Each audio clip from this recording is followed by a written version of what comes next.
વલસાડના rural city અને ડુંગરી police મથક મળી કુલ 56,72,572 રૂપિયાનો પ્રોહિબિશનનો મુદ્દામાલ ભીલાડ આરટીઓ ચેકપોસ્ટ ખાતે નાશ કરાયો।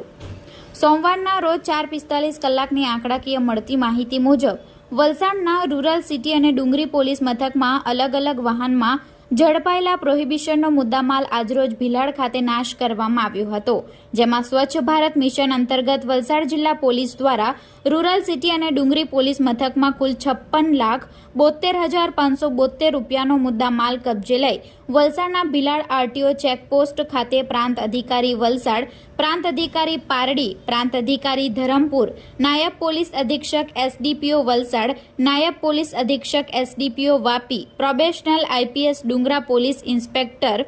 નશાબંધી અને આબકારી વિભાગ તેમજ થાણા અધિકારીઓની ઉપસ્થિતિમાં પ્રોહિબિશનનો મુદ્દામાલ નાશ કરવામાં આવ્યો હતો।